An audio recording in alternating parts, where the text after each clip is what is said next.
Quero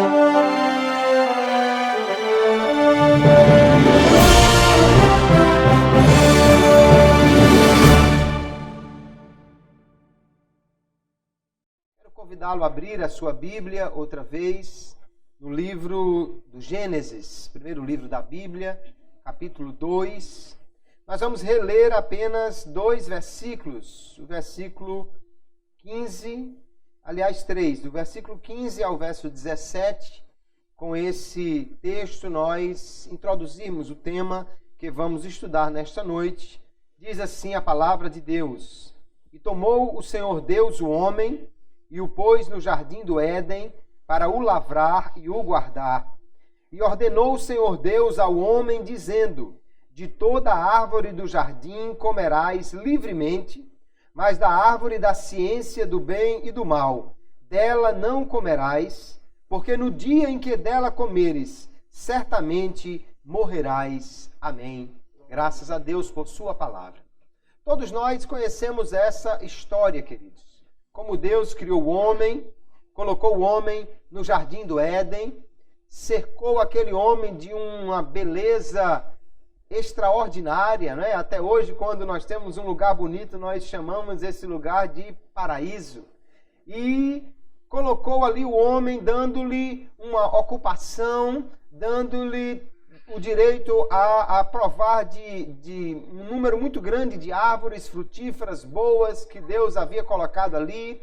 Lhe deu uma companheira, uma ajudadora, lhe deu tudo o que ele precisava, mas também colocou ali entre as árvores daquele jardim a árvore da vida, que era muito provavelmente a fonte de imortalidade do homem, que estava no centro do jardim, e colocou também ali uma árvore, chamada de árvore do conhecimento ou da ciência do bem e do mal. E por meio desta árvore, Deus vai trazer o homem à prova. Deus vai colocar o homem à prova. E alguém pode perguntar, mas por que é que Deus colocou essa prova no jardim? Por que é que Deus colocou ali aquela árvore que terminou levando o homem à queda, ao pecado? Deus não sabia que isso aconteceria? Por que é que Deus colocou isso? Será que Deus queria que o homem realmente caísse? Deus colocou aquela árvore para fazer o homem tropeçar? Nós vamos ver nesta noite que Deus colocou aquela árvore ali para provar Adão, porque era necessário, era para benefício do próprio Adão. E nós vamos ver como essa história então ocorreu, e vamos ainda ver como as provações que Deus dá a mim e a você também são para nosso benefício, e que nós devemos e podemos fazer destas provações não algo para tropeço, mas algo para crescimento e amadurecimento na nossa fé. Hoje, então, nós vamos falar com o tema A Provação de Adão e as nossas provações. Vamos ver, então, o que temos para aprender nesta noite da Palavra de Deus. Em primeiro lugar, nós já vimos aqui que Deus criou o homem, Deus formou o homem do pó da terra e o colocou no jardim. Então, o homem, ele foi criado como uma criatura de Deus, né? O homem não foi fruto de uma evolução, ele não foi a partir de uma ameba amadurecendo ou de uma matéria inorgânica foi formado. Não, ele foi criado pela mão de Deus. Deus formou o corpo do homem do pó da terra. Isso significa que o homem, o corpo humano, tem os mesmos elementos da terra. E por isso que há essa interação, né? A terra produz alguma coisa, a gente come e não tem nenhum problema com isso, porque a gente está, na realidade, trazendo uma reposição dos elementos que o organismo já tem em si mesmo. E assim Deus colocou o homem ali no jardim já como uma criatura perfeita, pronta. Porque Deus, naquele corpo, soprou o seu espírito, criou o espírito do homem, fez o homem uma alma vivente. O homem, portanto, se diferencia de todo o restante da criação por ter um espírito que poderia comunicar-se com Deus, algo que ele recebeu do próprio Deus. O homem, então, foi formado por um corpo uma parte física e uma alma, ou um espírito, uma parte imaterial. Esse homem foi criado racional, é um ser inteligente, capaz de pensamento abstrato, capaz de conversar com Deus, de ter um entendimento de muitas coisas. Ele foi criado também por Deus como uma criatura boa. O homem foi criado bom, foi criado puro. O homem não foi criado como alguém que precisava ser aperfeiçoado. Alguém diz que o homem precisa reencarnar não sei quantas vezes para ir sendo aperfeiçoado, porque os espíritos já são criados impuros. Não, Deus criou o homem puro. Deus criou o homem e o colocou no jardim como uma criatura boa. Alguém que já foi criado em estado de santidade. Não apenas de inocência, mas em estado de ativa santidade diante de Deus. E ele foi criado à imagem de Deus. A imagem de Deus que incluía aí a inteligência, que incluía a espiritualidade, que incluía a imortalidade, que incluía o livre-arbítrio. Deus criou o homem e assim o colocou no jardim do Éden. Então nós vemos que o homem foi criado com um propósito. Primeiro, Deus criou o homem por seu amor. Deus não precisava criar. Deus criou porque resolveu compartilhar do seu amor com criaturas e assim resolveu criar o homem. Alguém pode pensar que Deus é que necessitava do homem para ser adorado, mas não, Deus já tem e tinha incontáveis seres celestiais o adorando. Deus criou então para não ficar sozinho. Não, Deus tinha eternamente Pai, Filho e Espírito Santo para conviverem em santo amor. Deus criou o homem não porque precisava do homem, mas porque ele queria compartilhar do seu amor, porque ele queria comunicar-se com este homem, comunicar a ele, o homem, algo do próprio Deus. Foi por amor que ele criou. E ele criou para a sua glória. Criou o homem para adorar a Deus. Criou o homem para que pudesse servir a Deus. E esse homem foi criado, já vimos que com inteligência, racional, santo e em retidão diante de Deus. O texto de Eclesiastes, capítulo 7, o verso 29, nos diz assim: Vede, isto tão somente achei, que Deus fez ao homem reto, mas ele buscou muitas invenções. O termo aqui usado no hebraico para falar de reto, de retidão, fala de uma qualidade que o homem tinha, que o capacitava a manter-se leal a uma aliança, a um contrato. O homem era, portanto, alguém digno de confiança, alguém que podia manter uma fidelidade. Deus criou o homem assim, bom, reto, santo, colocou-o no jardim do Éden, e o próprio Deus dá testemunho ao concluir todas essas etapas da criação, inclusive não somente a criação da terra, dos corpos celestes, dos animais, das plantas, mas também do homem e da mulher. E diz o texto, no capítulo 1, verso 31, E viu Deus tudo quanto tinha feito, e eis que era muito bom, e foi à tarde e amanhã, o dia sexto. No finalzinho, então, aqui da obra de criação, Deus faz uma avaliação do que havia feito e diz que tudo era muito bom. Então o homem era bom. O homem era uma criatura que vivia em santidade, que tinha todo o direito e toda a capacidade de viver em comunhão com Deus. E a Bíblia vai dizer que Deus todos os dias aparecia para conversar com o homem, vivia assim em comunhão. Mas apesar de ser santo, especialmente pela ação do Espírito de Deus que estava ali com o homem, porque a santidade nunca foi algo próprio do homem, mas algo que Deus lhe assistia para que ele tivesse. Tanto que quando ele peca, ele vai perder essa comunhão com o Espírito Santo e vai perder exatamente esta santidade. Apesar de ser santo, de ser bom, o homem ele podia errar. Por quê? Porque, em primeiro lugar, ele era um ser finito.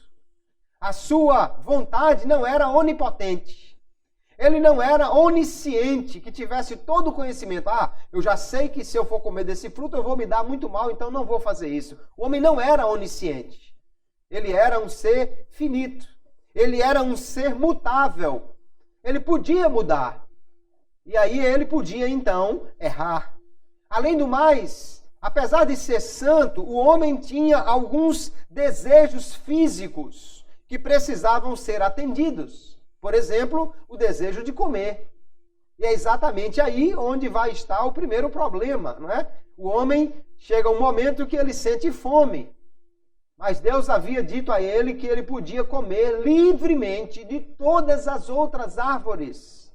E nós imaginamos que realmente era um número muito grande de árvores frutíferas, né? Você imagine, não havia devastação, não havia queimada, não havia nenhum tipo de exploração que tirasse nada da natureza. Então todas as frutas que nós consumimos, as frutas silvestres, todas as frutas estavam à disposição do homem. Uma gama muito grande de sabores, de texturas, de cores, estava à disposição do homem. Deus disse, você pode comer livremente.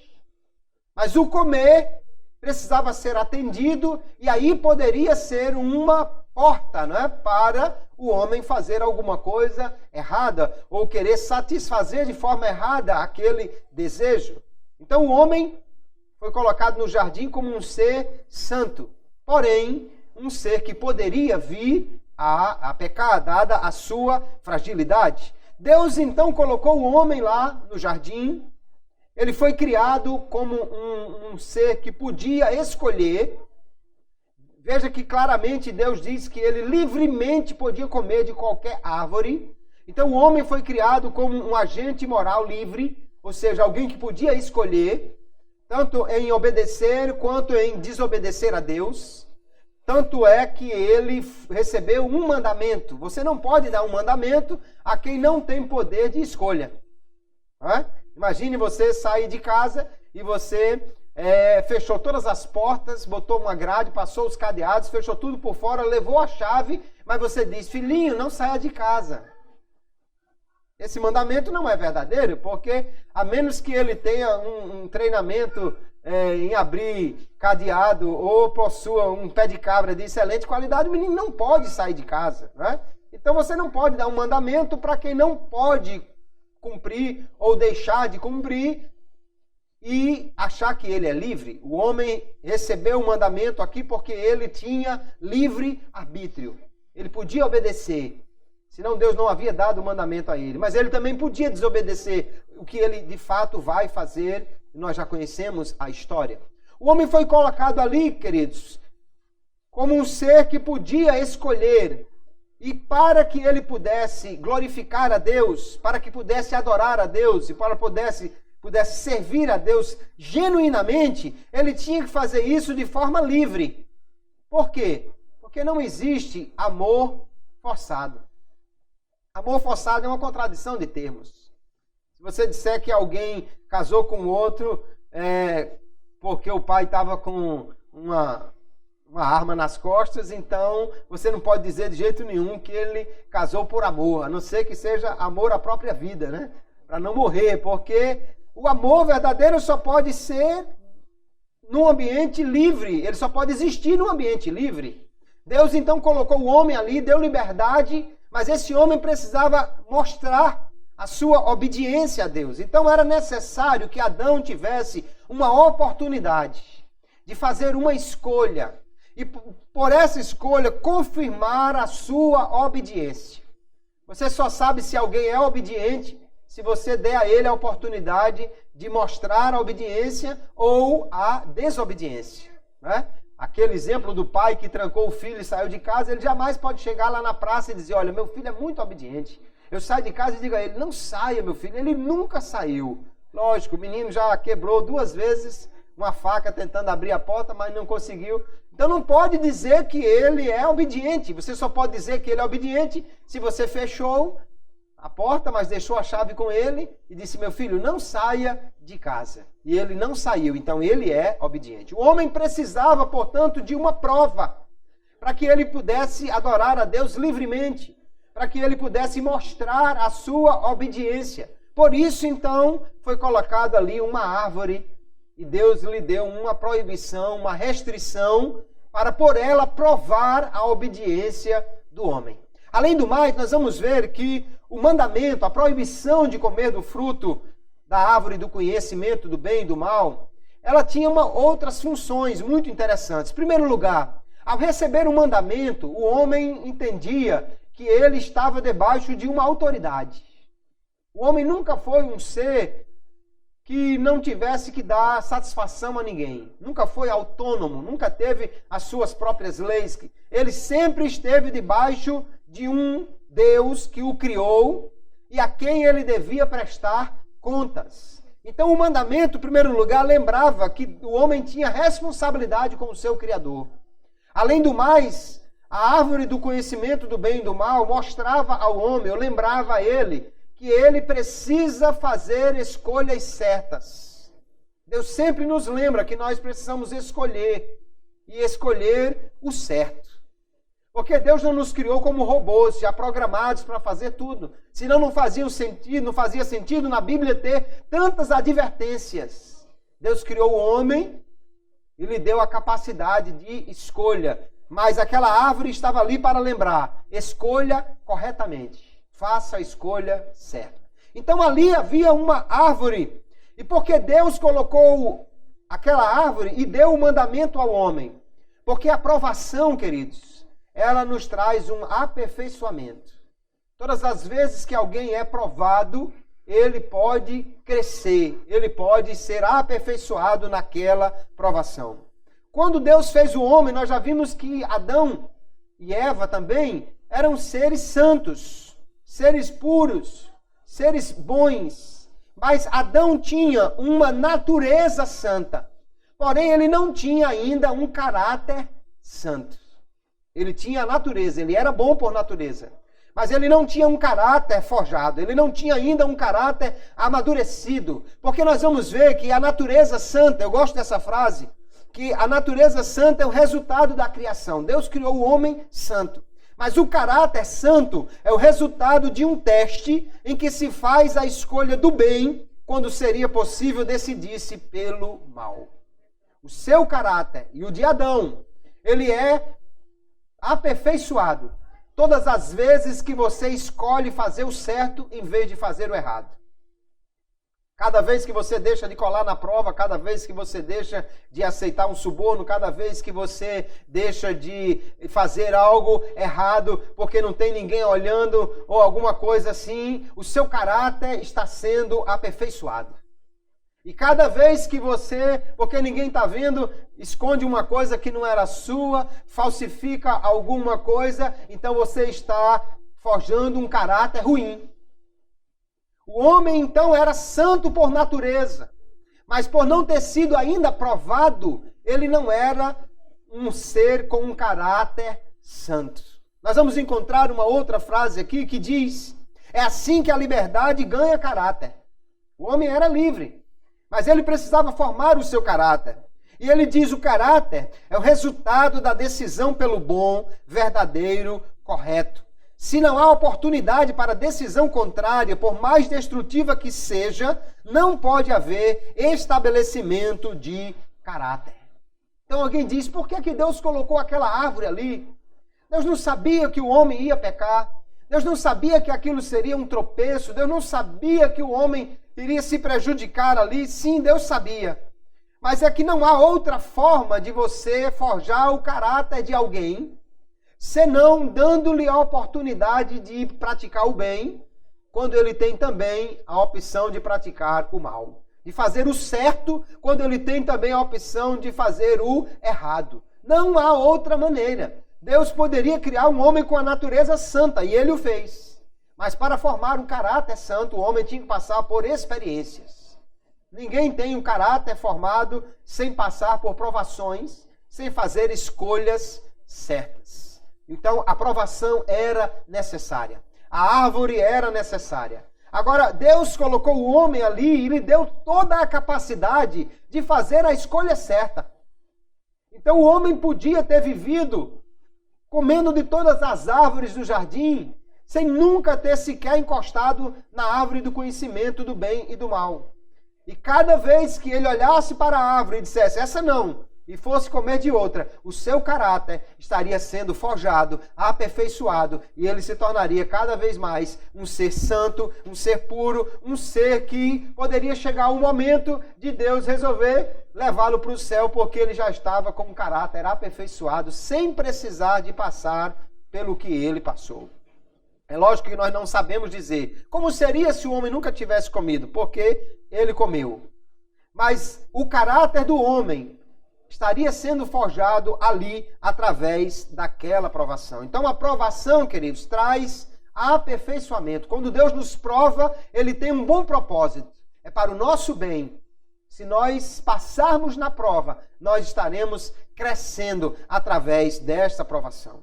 E a provação aqui para Adão, o propósito dela era o homem poder mostrar a sua submissão a Deus, a sua obediência.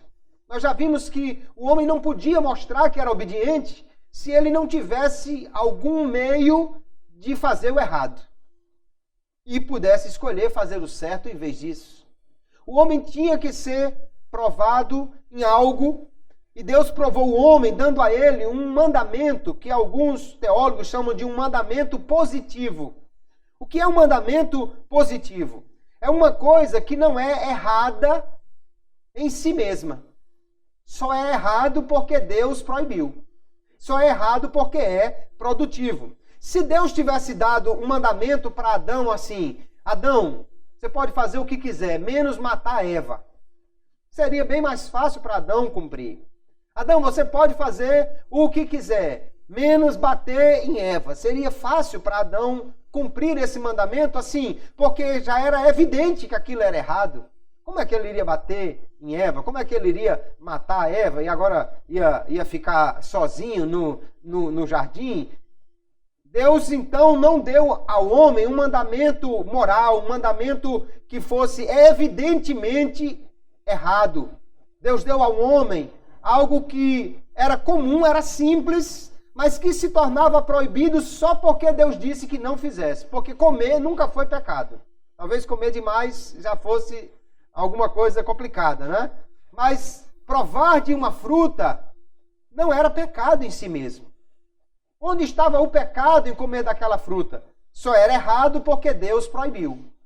E Deus deu um mandamento dessa natureza, porque é exatamente por esse tipo de mandamento que o homem poderia realmente mostrar a sua lealdade, o seu amor, a sua fé, o seu respeito a Deus.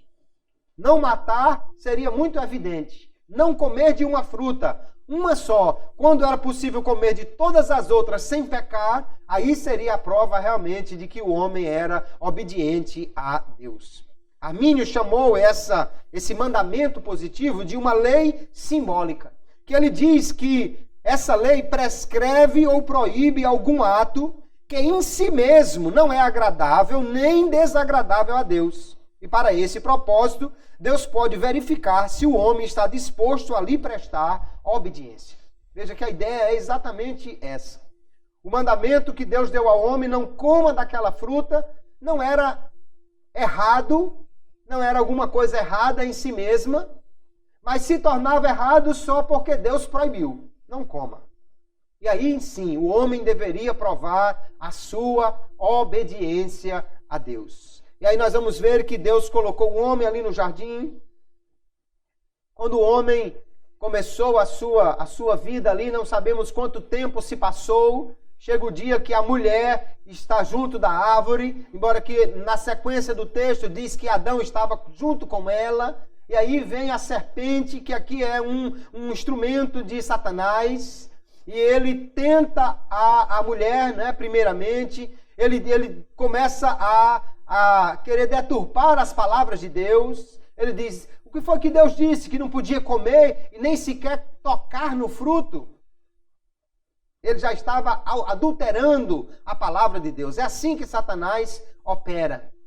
E aí ele traz uma mentira, dizendo: olha, não, Deus enganou vocês. Se vocês comerem desse fruto, vocês na realidade vão se tornar como Deus. Naquilo que ele, Satanás, havia sido tentado, e disse: eu vou ser semelhante a Deus, ou colocar o meu trono acima das estrelas. Ele agora tenta o homem ser igual a Deus.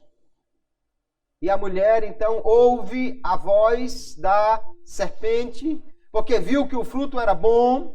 Então, o desejo natural de comer é despertado, mas agora esse desejo é mal orientado, porque ela não está disposta a obedecer a Deus. E ela resolve, então, tomar do fruto, come, dá ao seu marido, e eles, então, cometeram o primeiro pecado no mundo dos homens, e caíram e se tornaram pecadores, e esse pecado passou a sua inclinação para o mal a toda a sua descendência. Nós estamos aqui hoje afetados por este primeiro pecado, e nós vamos perceber então, queridos, que o homem foi reprovado no seu primeiro teste. Porque a aprovação era uma oportunidade para o homem. Aliás, ela sempre é uma oportunidade para cada homem. Quando Deus deu a proibição, era uma oportunidade, então, para o ser humano demonstrar o seu amor e a sua fidelidade a Deus. E era uma oportunidade de ele aperfeiçoar a sua personalidade. Adão era santo, mas ele se tornaria um homem mais santo. Um homem com um caráter firme. Ele se tornaria um homem com um caráter inexpugnável, um caráter formado, forjado por escolher o certo, escolher obedecer a Deus, ouvir a sua voz, em vez de dar ouvidos ao adversário. A aprovação era uma oportunidade para o homem, mostrar obediência e ser aperfeiçoado nesse processo. Porque nós entendemos perfeitamente, queridos, que a aprovação de Deus, a árvore colocada ali no jardim, o objetivo era a aprovação do homem. Deus não colocou a árvore para que o homem caísse. Deus colocou a árvore ali para que o homem crescesse. Deus não colocou a árvore para que o homem se tornasse um pecador. Deus colocou a árvore para que o homem se tornasse mais santo, para que ele tivesse um caráter santo. Porque Deus não prova ninguém para o mal. Deus não tenta o homem para o mal.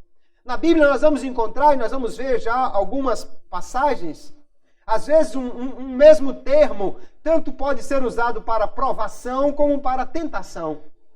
Quando é o inimigo que está agindo, ele está tentando o homem para que ele faça o que desagrada a Deus.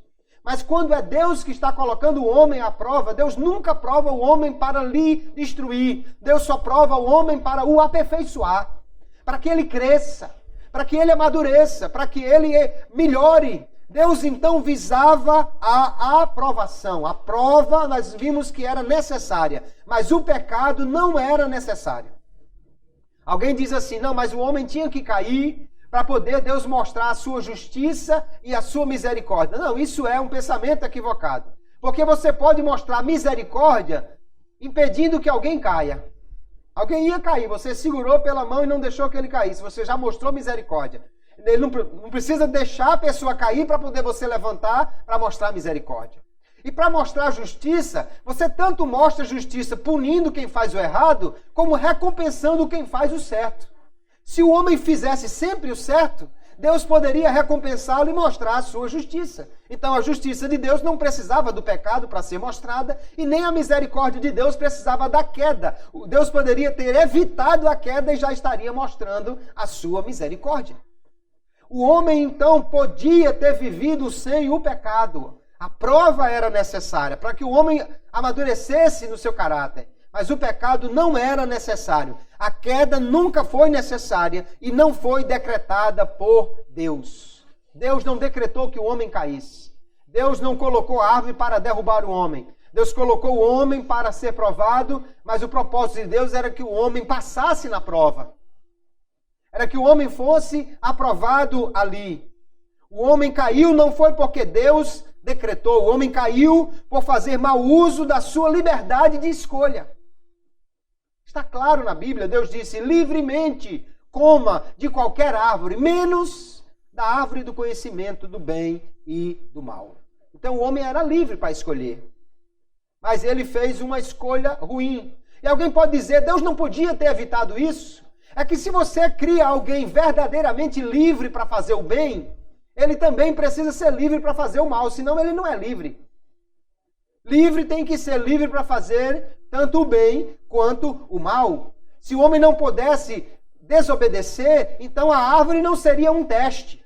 não seria um aperfeiçoamento, seria apenas uma farsa.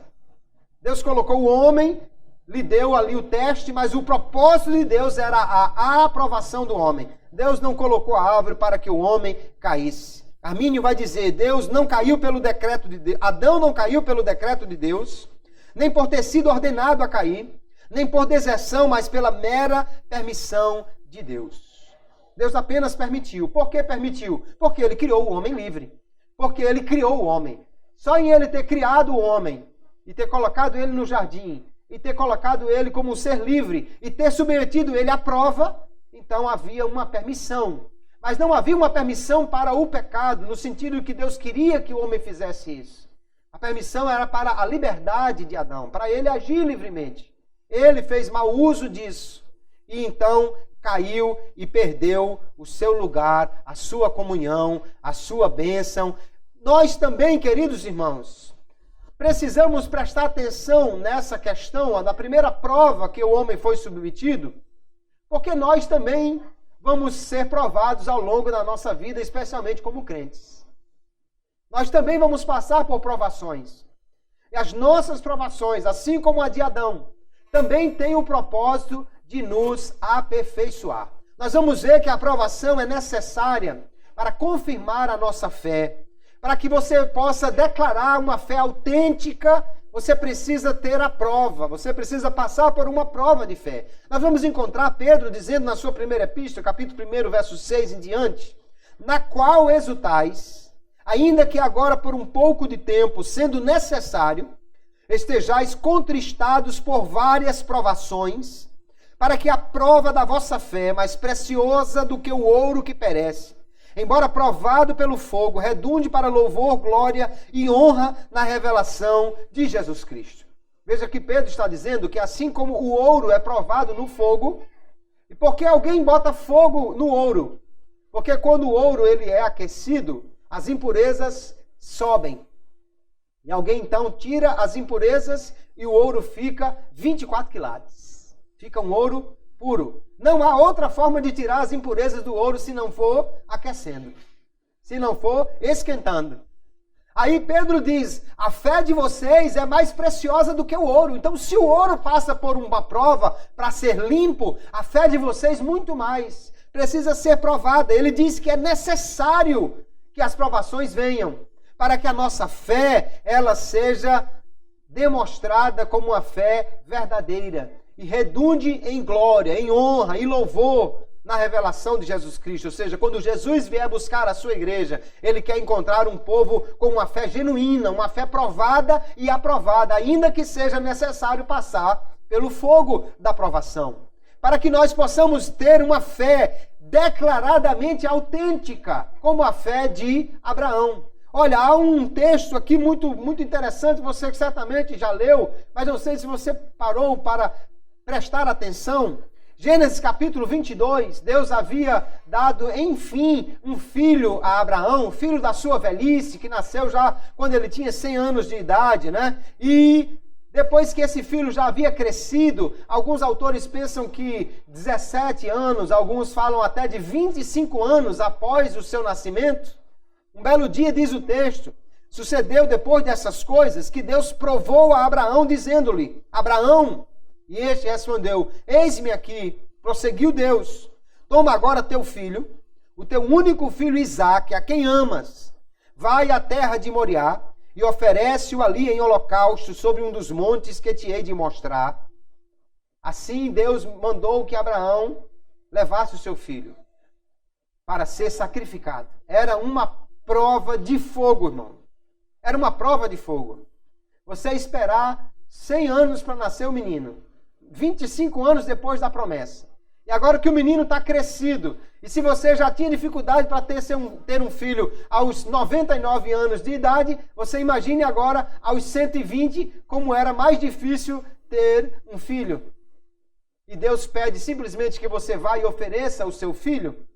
Mas diz o texto aqui que depois que Abraão levou Isaque e colocou sobre o altar e levantou aquela faca, aquele cutelo para matar Isaque a fim de oferecê-lo em sacrifício. Diz o texto no versículo 12.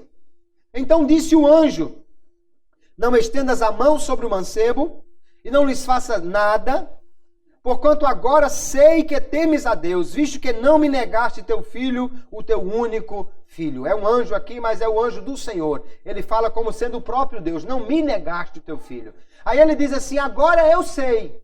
E você pergunta: mas Deus não é onisciente? E ele só veio descobrir que Abraão era fiel depois que ele levantou a faca para matar o filho? Não, aqui não está dizendo que Deus não sabia. O que o texto está querendo dizer é: você agora realmente provou. Você agora realmente deixou todo mundo saber que a sua fé era autêntica. Você agora declarou para todo mundo que a sua fé é verdadeira, quando você estava disposto a sacrificar o seu único filho, o seu amado filho, filho da sua velhice, para obedecer a Deus. Essa é uma prova de fogo realmente. Mas Pedro está dizendo que é necessário que nós passemos por provações para que a nossa fé seja verdadeira. Deus vai usar, portanto, a provação para melhorar o crente, para aperfeiçoá-lo, para santificá-lo, para corrigi-lo. Veja o escritor aos Hebreus, no capítulo 12, ele vai dizer assim: mas este Deus, ele estava dizendo que os nossos pais nos castigavam, e ele diz: mas este Deus para nosso proveito, para sermos participantes da sua santidade. E na verdade toda correção ao presente não parece ser de gozo, senão de tristeza, mas depois produz um fruto pacífico de justiça nos exercitados por ela. Ele está dizendo que Deus nos prova, Deus nos coloca em situações difíceis, Deus nos corrige para que nós possamos ser participantes da sua santidade. Ninguém será santo sem ser provado. Ninguém terá um caráter santo se não tiver a oportunidade de fazer o que agrada a Deus ou o que desagrada. Santidade não é algo simplesmente que você recebe. Nós recebemos sim um primeiro momento de santidade porque somos separados por Deus para sermos dele. Mas santificação como purificação, isso requer uma vida de experiências, requer a aplicação da palavra, requer a ação do Espírito e requer que nós passemos por situações onde a nossa fé precisa ser demonstrada. Ele vai dizer, queridos, que a prova que Deus nos traz, a correção que Deus nos traz, ela vai produzir um fruto pacífico de justiça. Alguém já disse que você, para poder se tornar um grande atleta, você tem que passar por momentos de dor. Ninguém se tornará um grande atleta sem enfrentar dores. A dor do treinamento, a dor de levantar um peso, a dor de se esforçar. É isso que forja um atleta. Alguém que quando começa a fazer um exercício, não, está cansando, tá bom, parei. Nunca vai ser um atleta de ponta. Alguém que começa a fazer alguma coisa e quando começa a incomodar um pouquinho, não, parou, que já está doendo um pouquinho, nunca vai ser um atleta de ponta. Um crente também, para ser um crente realmente pronto para ser usado por Deus, um crente aperfeiçoado na fé, um crente com uma fé verdadeira e genuína, ele precisa passar por momentos de provação. A provação é que transforma o crente, de um crente iniciante na fé, em um crente amadurecido, um crente que tem uma fé verdadeira, genuína. Nós vamos encontrar aqui uma frase, eu gosto dessa frase do escritor C.S. Lewis, que ele diz assim: Deus sussurra-nos nos nossos prazeres. Deus fala baixinho. Quando você está fazendo uma coisa, você está se sentindo bem. Ele fala-nos nas nossas consciências. Ele diz: mas grita-nos nas nossas dores. Ele diz: a dor é o megafone de Deus para despertar um mundo surdo. E quantas vezes nós não precisamos desse megafone? Porque você vem na igreja, aí ouve a palavra, aí você nem está aí. Aí Deus ainda usa, às vezes, alguém em profecia para ali corrigir você. Não, deixa para lá. Aí Deus manda uma tempestade. Aí Jonas acorda. Aí Deus manda uma tempestade. Aí todo mundo corre. Aí Deus manda uma tempestade e vamos jogar fora do navio que não presta. o que não é essencial, o que não é estritamente necessário. Então a dor, a provação, queridos, é Deus gritando e dizendo: eu quero melhorar você, eu quero lhe aperfeiçoar, eu quero lhe santificar, eu quero e preciso que você seja melhor. Para isso o crente passa por provação. Aleluia. Nós vamos ver Deus provando o crente para que ele possa ser um crente firme. Você pode ver uma árvore.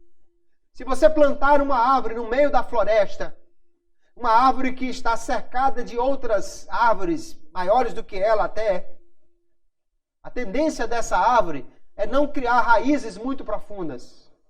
Mas se você planta uma árvore num campo aberto, onde ela vai sofrer a força do vento, essa árvore tem que criar raízes profundas, porque senão ela será arrancada pelo vento.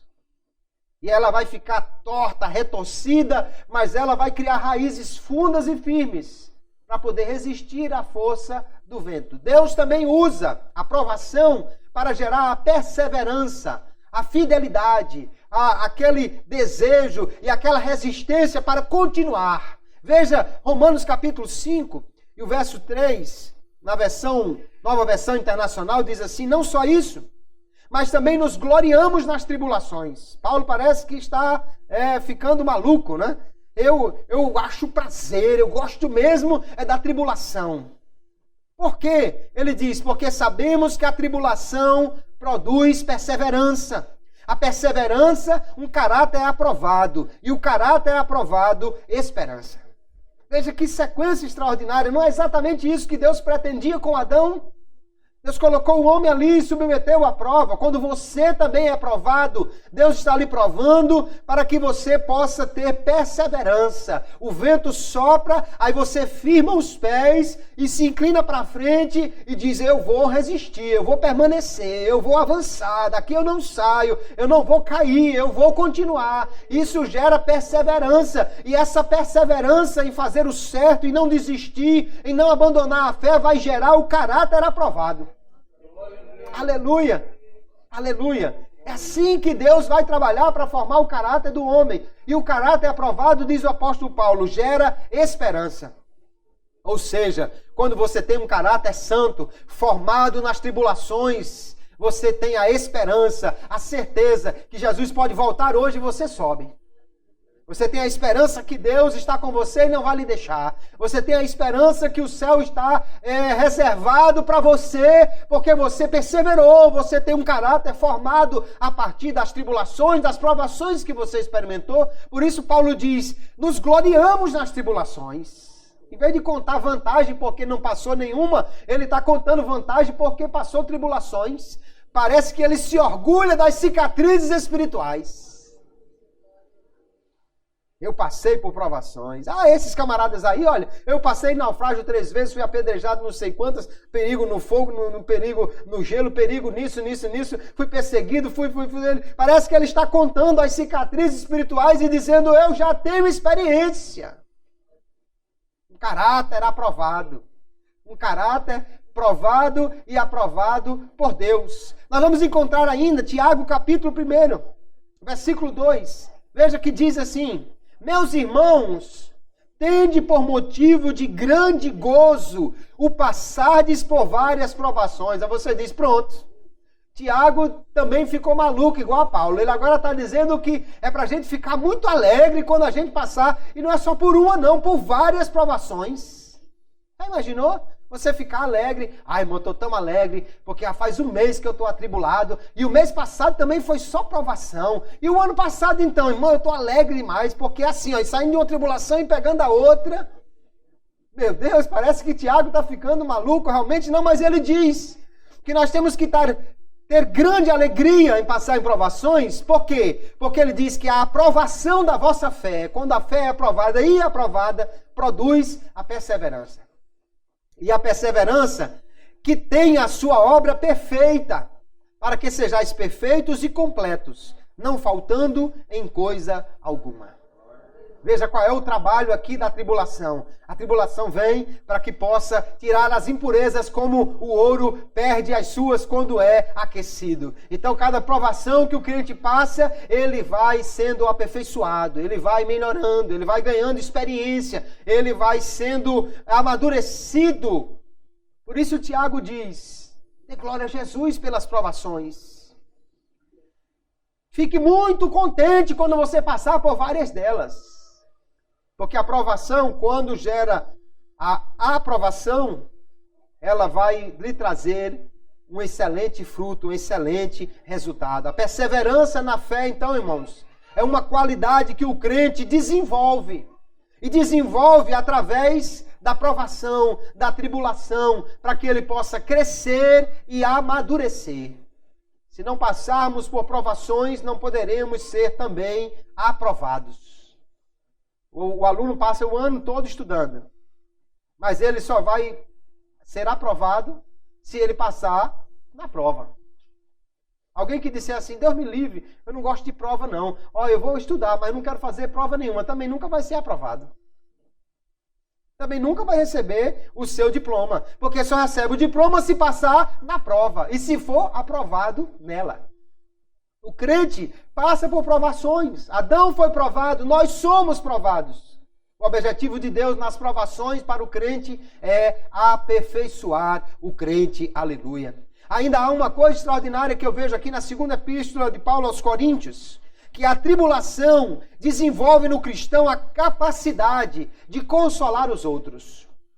Aqui o texto diz assim: bendito seja o Deus e Pai de nosso Senhor Jesus Cristo, ele vem falando que nos consola em toda a nossa tribulação, para que também possamos consolar os que estiverem em alguma tribulação, com a consolação com que nós mesmos somos consolados de Deus.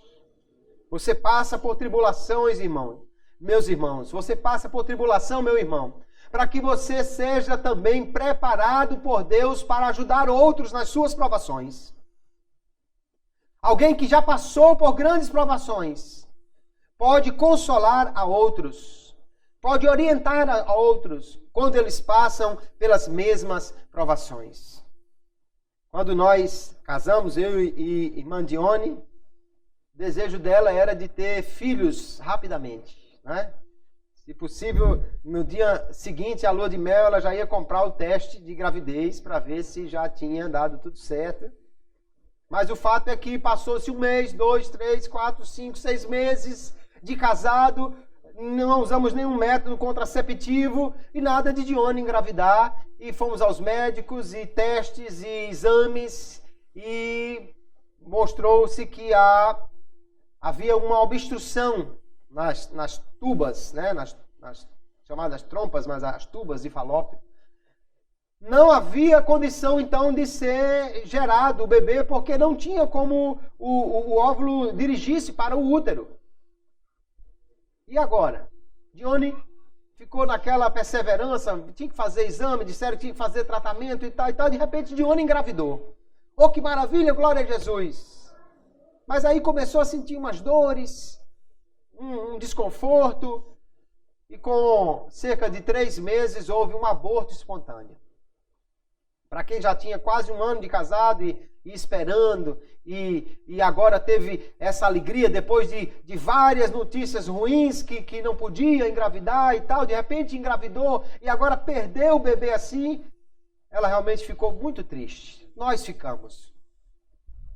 Mas depois Deus abençoou e quando estávamos pensando em fazer novos tratamentos, aí Dione engravidou novamente e segurou até o fim. E nosso filho está aqui, já tem 23 anos de idade e depois Deus nos deu uma filha, né?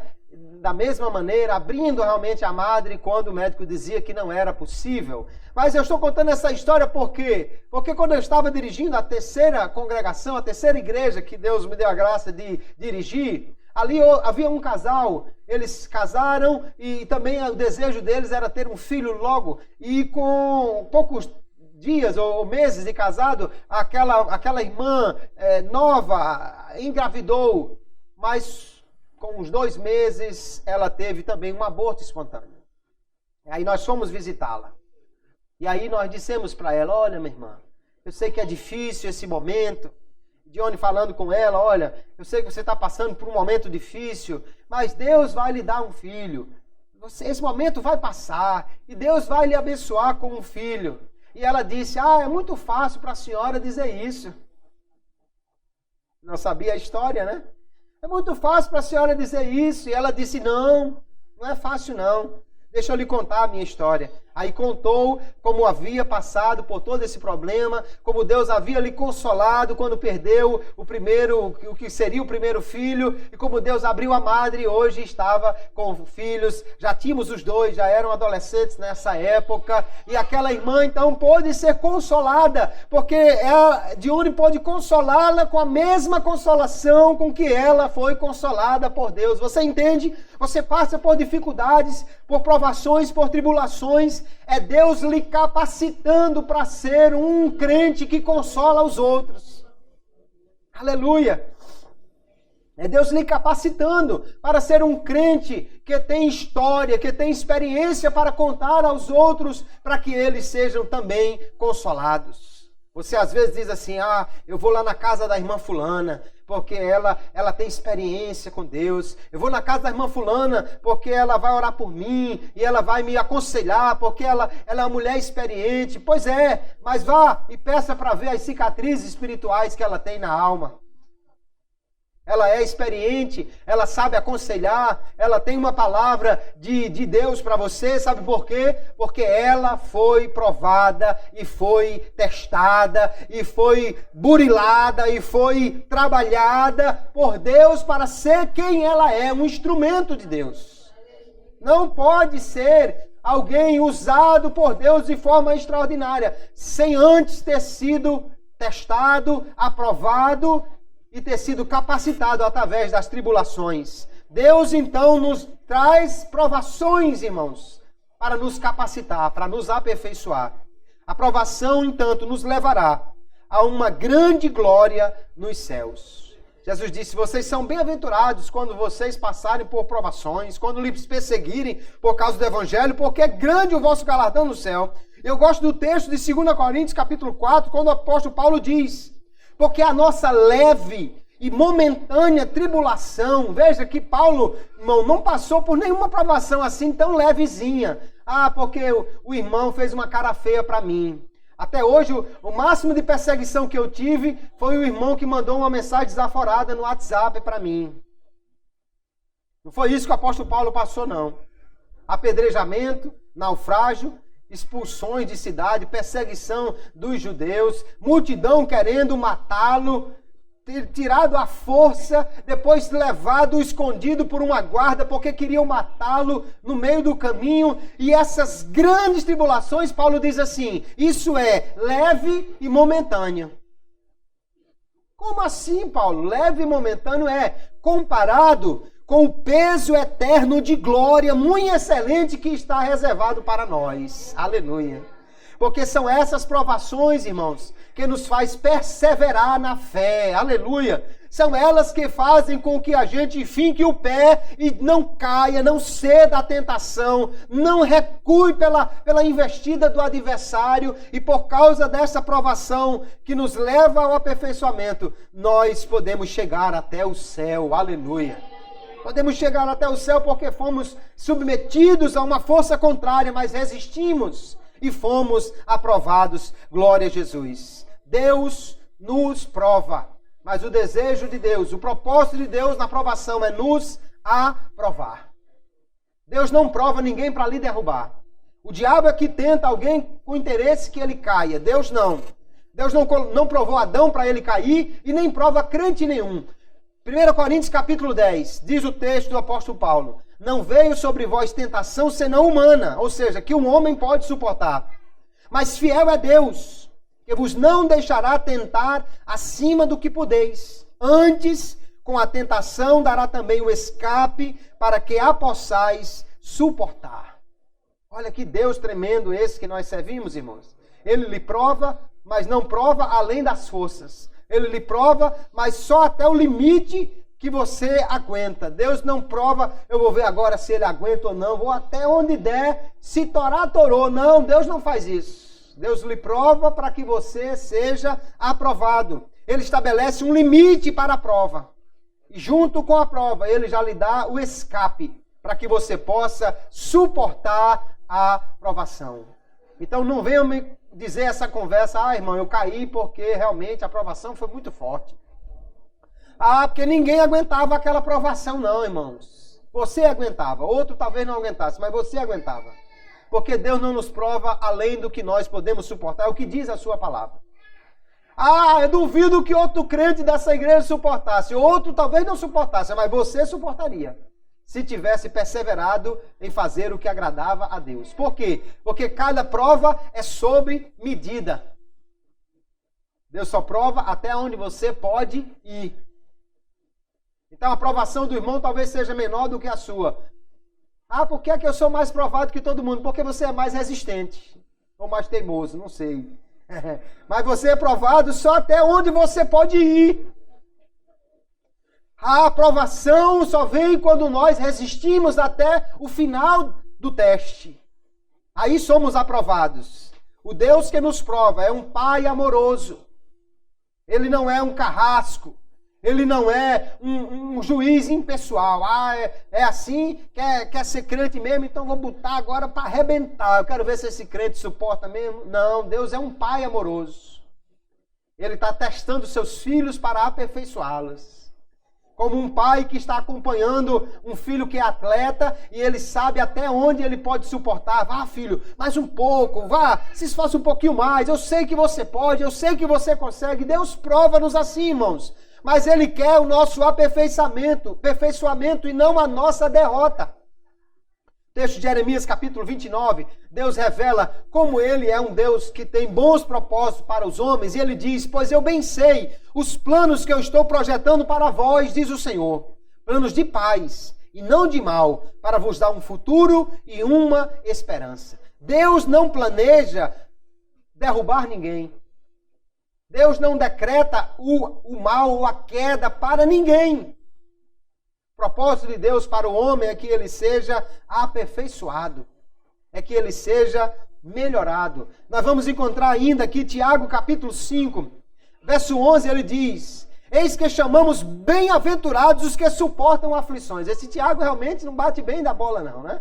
Ele primeiro disse que era para a gente ficar muito alegre quando passasse por tribulações. Agora ele diz que os que são muito provados, nós chamamos de bem-aventurados. Está vendo aquele irmão todo marcado ali? Isso aqui é um irmão abençoado, né? Isso aqui é um irmão feliz, todo cheio de cicatriz, olha que maravilha.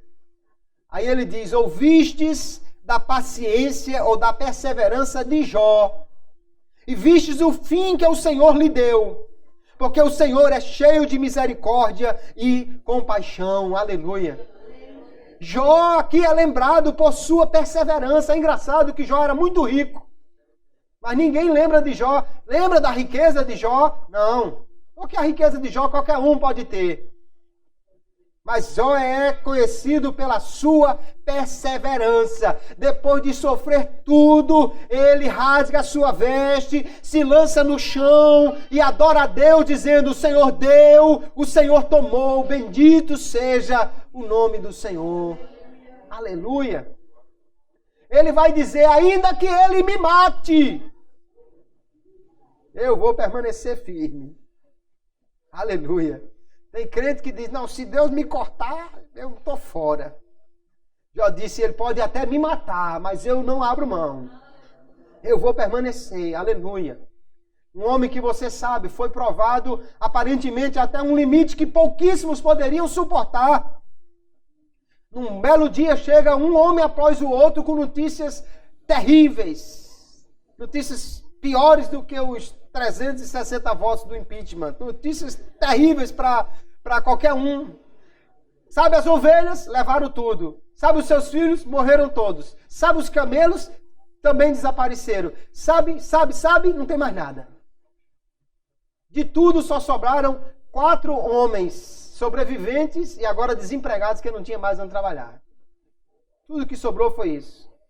E depois vem a provação na forma de doença, mas Jó perseverou. E Jó perseverou, e você pode dizer assim, mas Deus também, né? Pelo amor de Deus, Deus queria matar Jó, né? Deus não gostava de Jó, não. Deus não estava olhando para o início. Deus estava olhando para o final. E Tiago também, ele diz, você viu o fim que o Senhor lhe deu? Porque no final, Deus lhe deu uma fé mais robusta. Antes ele conhecia Deus só de ouvir. Agora ele diz, agora eu te conheço cara a cara, Deus. Agora os meus olhos te veem. Agora eu sei quem é o Senhor realmente. E aleluia, se antes Jó era aquele atleta de Deus em quem Deus apostou. Vamos lá, Satanás, eu aposto no meu servo. Agora então, depois de ganhar, ele era o herói de Deus. Ele era o campeão de Deus. Aleluia. Deus usou Jó para vencer o diabo. E para mostrar uma resistência que o diabo achava que não podia existir no homem. Ele só lhe adora porque o Senhor botou uma cerca ao redor dele. Tire para ver. Deus tirou. E Jó perseverou. E Deus lhe deu em dobro tudo o que ele tinha. Se ele já era o homem mais rico do Oriente, agora então, hein? Deus lhe deu em dobro até os filhos que ele tinha. Porque Deus é cheio de misericórdia e compaixão. Quando você passa por uma provação, meu irmão, não é um carrasco que está segurando na ponta do chicote. É um pai amoroso que está lhe testando para que você possa crescer na fé. Aleluia! Para que você possa ser aprovado. E os que forem aprovados receberão a recompensa. Aí Tiago vai dizer de novo, bem-aventurado o varão que sofre a tentação. Porque quando for aprovado, receberá a coroa da vida, a qual o Senhor tem prometido aos que o amam. Glória a Jesus. Deus, então, Ele nos prova, mas Ele quer que a aprovação se torne em bênção. É no vale da aflição que nós aprendemos mais sobre orar, sobre clamar a Deus. O crente, às vezes, não sabe nem orar direito, mas quando Deus coloca ele na prova, aí ele aprende a orar, aprende o horário do matutino, aprende o dia do círculo de oração, aprende a casa da irmã que gosta de orar. Ele aprende. Por causa da provação, as tribulações produzem em nós mais quebrantamento de coração e humildade que agradam a Deus. Eu conheci um crente que ele se achava assim, o rei da cocada preta. Camarada mais crente do mundo. Até que a sua filha passou por um câncer. E um dia ele me encontrou e disse assim, Deus me quebrou. Eu era muito orgulhoso. Mas Deus me quebrou. Aleluia. E ele agora estava declarando a sua humildade, o seu quebrantamento. Por quê? Por causa da provação que ele passou, que ele enfrentou. Os espinhos da nossa carne produzem uma fortaleza de graça, que nos protegem de sermos dominados pelo orgulho. Você não acha interessante que Paulo foi no céu e ele voltou de lá e Deus deu um espinho na carne dele? Não era para dar um prêmio porque ele foi para o céu? É porque Deus queria que ele voltasse para o céu. E para que ele não se orgulhasse, Deus colocou ali um freio para o orgulho. Não sei qual é o seu, mas você é bem-aventurado se Deus lhe der esse freio. Talvez seja seu vizinho, seu chefe, talvez seja seu colega de trabalho, sua sogra. É um excelente espinho, né? Não sei qual é o seu, mas eu sei que Deus, se Ele lhe der esse espinho da aprovação, é para você ser bem-aventurado, meu irmão. Porque Deus está ali concedendo, aleluia, uma arma para combater o pior de todos os pecados, o que gera todos os outros, o orgulho no coração do homem. Nós cantamos um hino e a Frida Wingren foi muito feliz quando escreveu este hino. Ela diz que os mais belos hinos e poesias foram escritos em tribulação. E do céu as lindas melodias se ouviram na escuridão. Aleluia. Por quê? Porque ela sabe que é o crente provado, que é o crente que enfrenta a tribulação, ele vai ter o que contar depois, aleluia. E aí ele faz um hino, ele faz uma poesia, e é tudo lindo. Mas o momento em que aquilo foi gerado, muitas vezes, irmãos, é um momento de dor, um momento de aflição, mas é assim que Deus nos aperfeiçoa na fé, e assim nós alcançamos a maturidade espiritual. Que Deus nos ajude, que nós possamos ser aprovados nas provações. Como é que nós podemos ser aprovados? Primeira coisa, confie na palavra de Deus acima de qualquer outra opinião. O problema de Adão e Eva é que eles confiaram na palavra da serpente ou do diabo em vez de confiar na palavra de Deus. Se Deus disser que é assim, tudo pode parecer contrário, mas confie na palavra de Deus, porque ela nunca vai falhar. A fé é mais segura do que os nossos sentidos. Ah, mas o vento é forte. A tempestade é muito grande. Eu não vou aguentar. Mas se você tiver fé, aleluia, você pode andar por cima das águas. Nós precisamos ter uma fé que vá além das circunstâncias. Você não está vendo nada, você está sentindo uma coisa contrária, você está tocando e vendo que tudo está ao avesso, mas além do que os seus sentidos trazem para você, você pode crer. Porque a fé vê o invisível, aleluia. Mas tem certeza que Deus é maravilhoso. Deus, Ele faz com que nós passemos por provações e nós devemos nos submeter a Ele, confiando que o seu plano para nós é maravilhoso. Embora algumas dificuldades nele nós não conseguimos entender. Deus coloca José como escravo, ele vai para a casa de Potifar, ali ele é perseguido, traído pela mulher, jogado na prisão, interpreta os sonhos, mas é esquecido.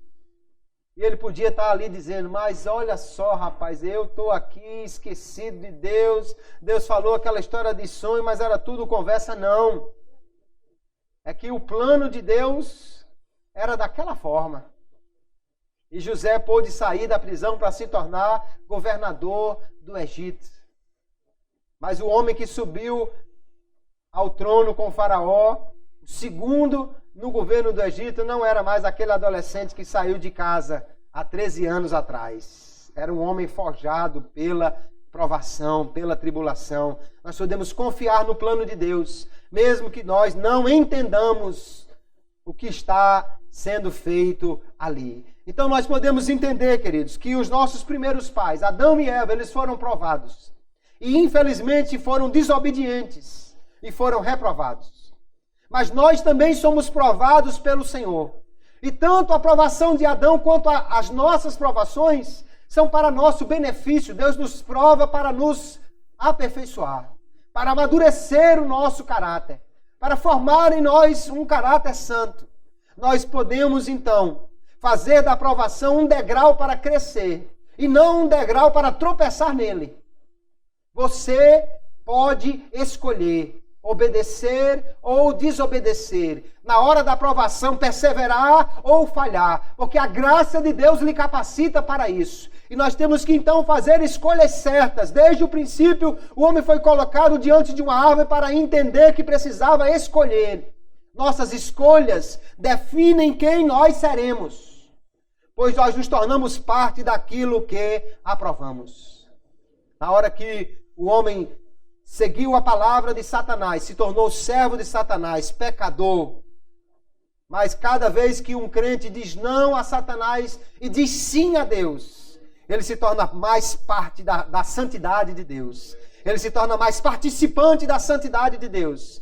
E ele se torna, então, um campeão de Deus para desafiar o inimigo. Deus usou Jó como campeão e ele venceu para Deus. E eu e você? Deus pode nos usar para desafiar o inimigo? Se Deus dissesse para Satanás, e o meu servo e a minha serva lá em Galinhos? Você estaria pronto para ser um guerreiro de Deus? Passar pela provação, pela tribulação, para que Deus no final pudesse dizer, esse é o meu servo. Essa é minha serva. Aleluia. Nós somos provados, amados irmãos, mas podemos resistir. Deus não nos prova para nos derrotar. Ele nos prova porque nos ama. Ele nos prova porque quer que você seja um crente mais maduro, um crente fiel, um crente preparado, um crente com experiência, um crente com história para contar, um crente com testemunho de fé. Aleluia! Por isso você passa por provação, por dificuldade, por angústia, mas nós podemos nos alegrar nestas coisas, porque, aleluia, a aprovação nessas dificuldades nos trará uma glória extraordinária, um peso de glória muito grande no céu, preparado para aquele que resistiu até o fim, porque aquele que perseverar até o fim será salvo, disse o Senhor. Que Deus nos ajude, que nós possamos ser aprovados em todas as provações que nós passamos. Amém, queridos?